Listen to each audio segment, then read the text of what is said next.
Hello दोस्तों, कैसे हो आप सब लोग। स्वागत है आप सभी का अपने इस प्यारे से चैनल के ऊपर।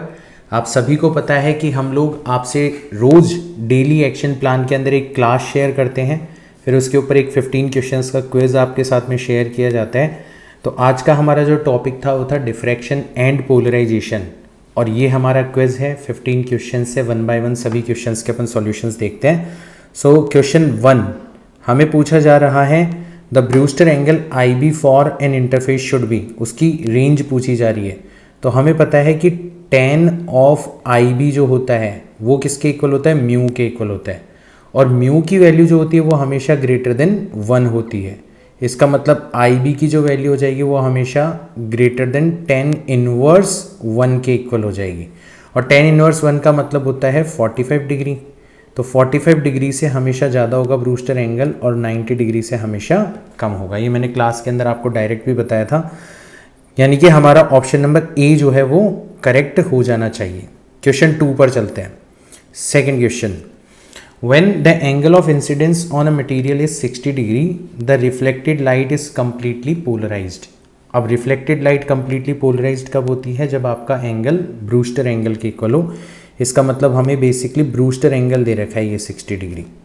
हमें पता है कि म्यू की वैल्यू होती है tan ऑफ आई बी, यानी कि tan ऑफ 60 डिग्री, इसका मतलब √3।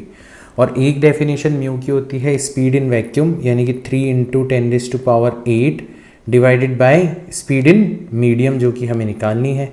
तो स्पीड इन मीडियम हो जाएगा आपका 3 × 10⁸ डिवाइडेड बाय √3, यानी कि √3 मल्टीप्लाइड बाय 10⁸ मीटर पर सेकेंड।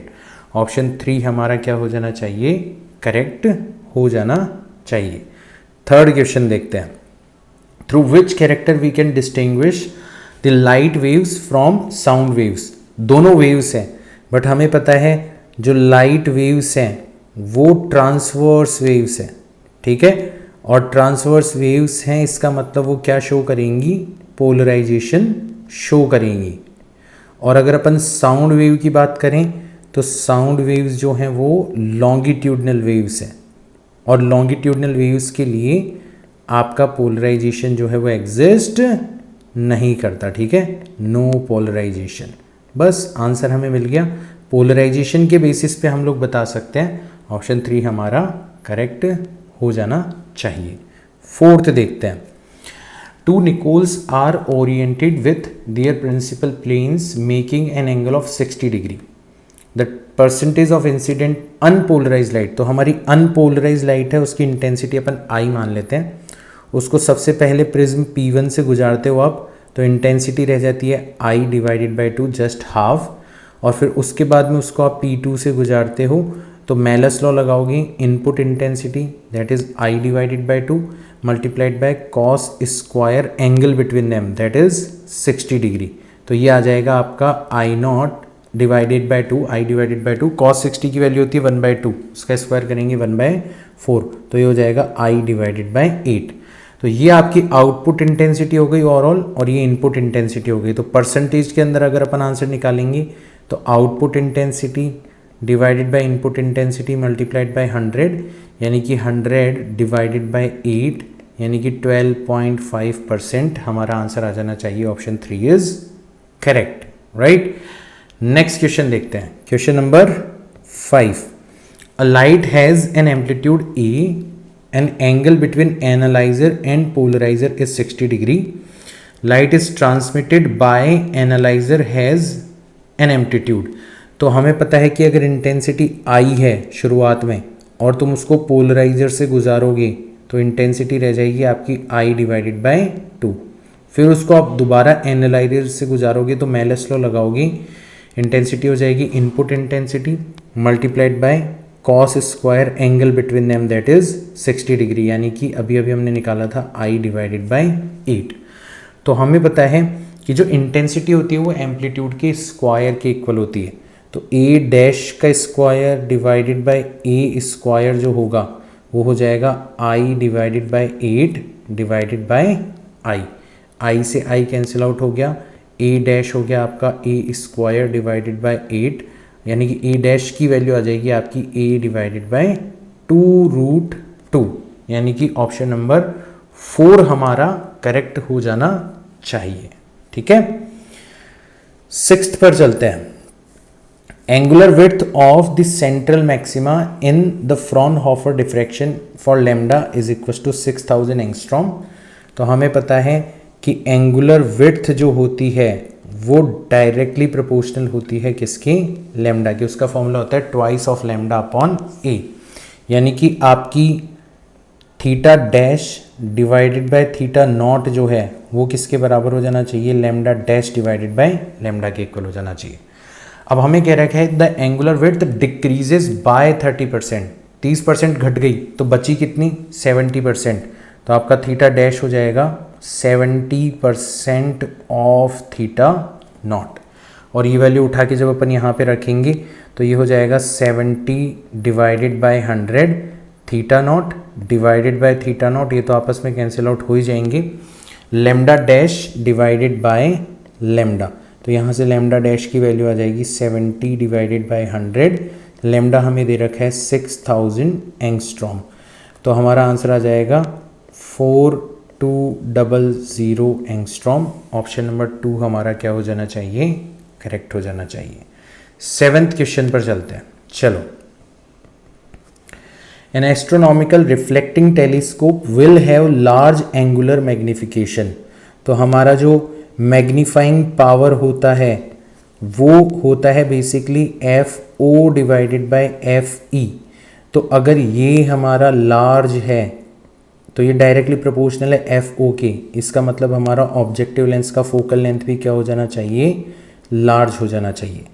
फिर बात करें हाई एंगुलर रिजोल्यूशन। अब एंगुलर रिजोल्यूशन से कंफ्यूज मत हो जाना, ये रिजॉल्विंग पावर के बारे में बात करी जा रही है।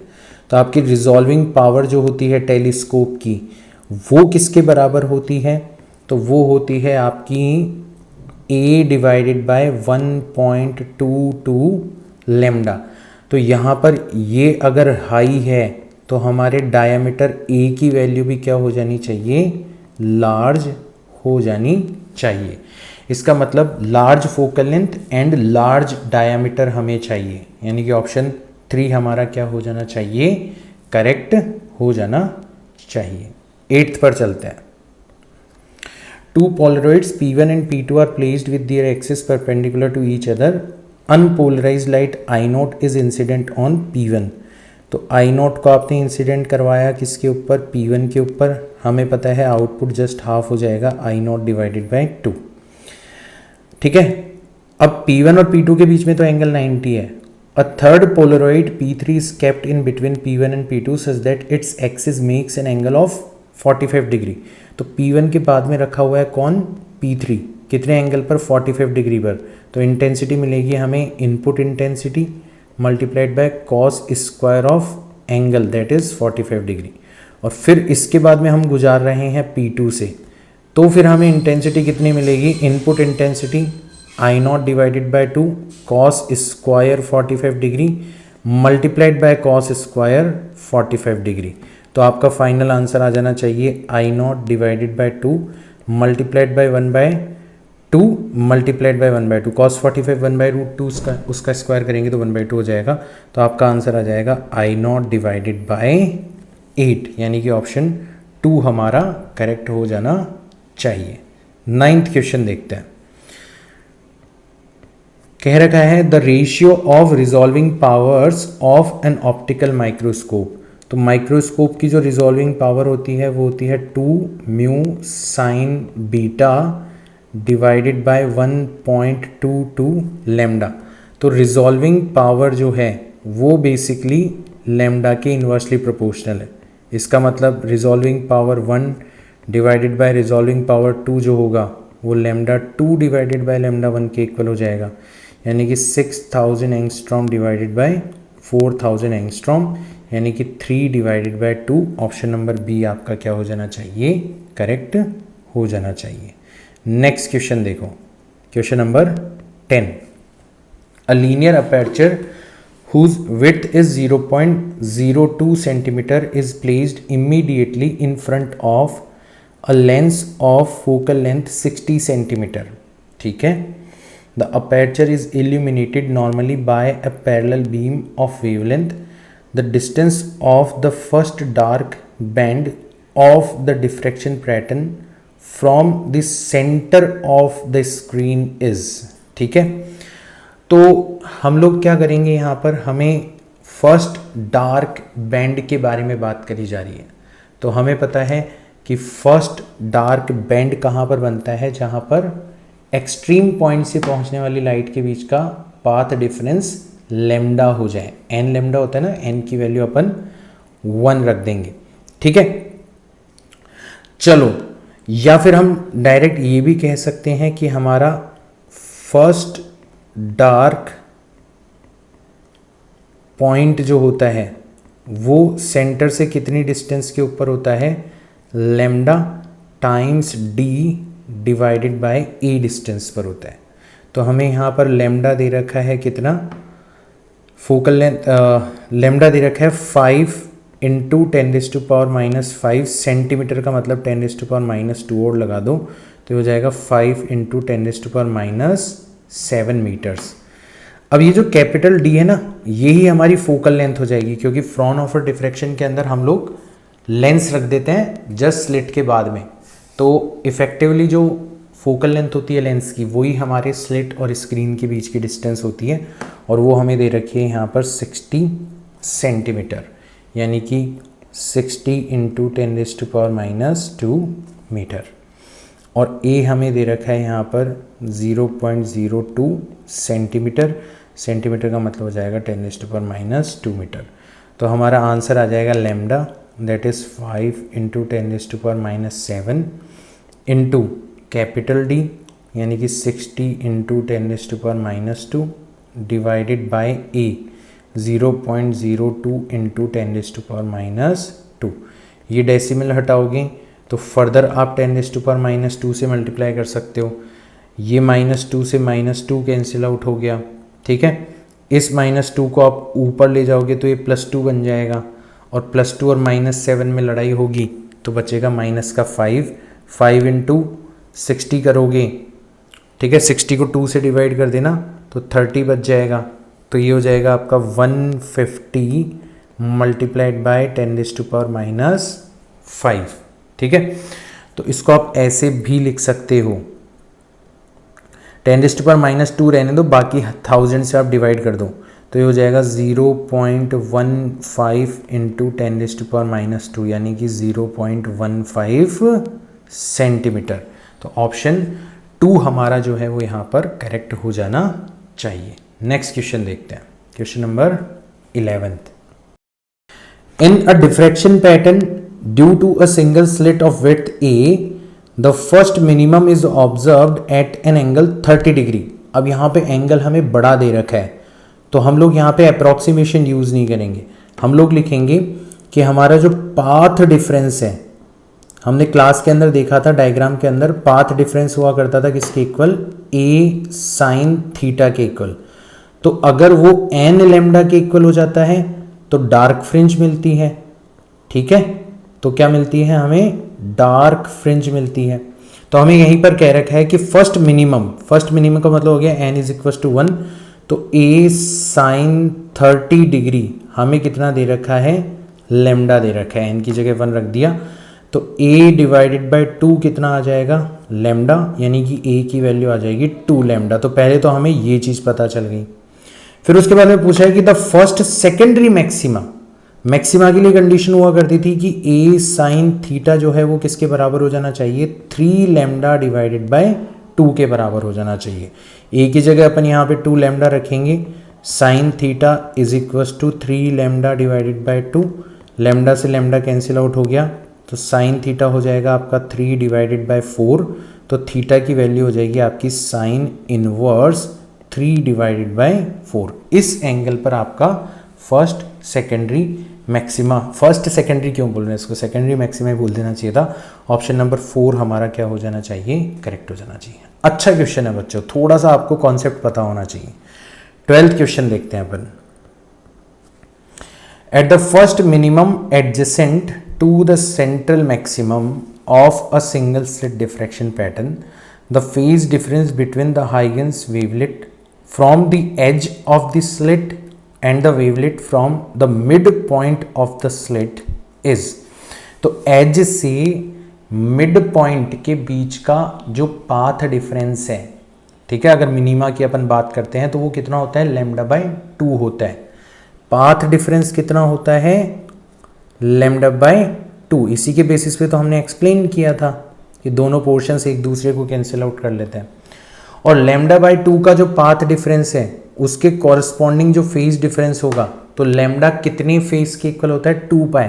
तो यहाँ पे आप लिख दो 2 पाई डिवाइडेड बाय 2, 2 से 2 कैंसिल आउट हो जाएगा, तो पाई फेज डिफरेंस के इक्वल हो जाएगा हमारा आंसर, ठीक है ना। तो यही हमसे पूछा है, फेज डिफरेंस पूछा गया है हमसे, तो पाई रेडियन ऑप्शन नंबर 4 हमारा क्या हो जाना चाहिए, करेक्ट हो जाना चाहिए। 13th क्वेश्चन देखते हैं। For a parallel beam of monochromatic light of wavelength lambda, diffraction is produced by a single slit whose width A is of the order of the wavelength of the light. If D is the distance of a screen from the slit, the width of central maxima, direct formula है twice of lambda D upon A, option number 4 हमारा correct हो जाना चाहिए। 14th question देखो। In a double slit experiment, the two slits are 1 millimeter apart. तो हमें small d की value दे रखी है 1 millimetre, 10⁻³ metre, and screen is placed 1 metre away, capital D हमें दे रखा है 1 metre. A monochromatic light of wavelength हमें दे रखी है 500 नैनोमीटर, यानी कि 10⁻⁹ metre. What will be the width of each slit for obtaining 10 maxima of double slit. तो जो मैक्सिमा है डबल स्लिट का 10 मैक्सिमा हमें चाहिए, तो 10th मैक्सिमा कहाँ पर होता है, 10th मैक्सिमा कहाँ पर होता है, इंटरफेरेंस के अंदर। तो हमने देखा था 10th मैक्सिमा हो जाएगा 10 टाइम्स बीटा डिस्टेंस पर।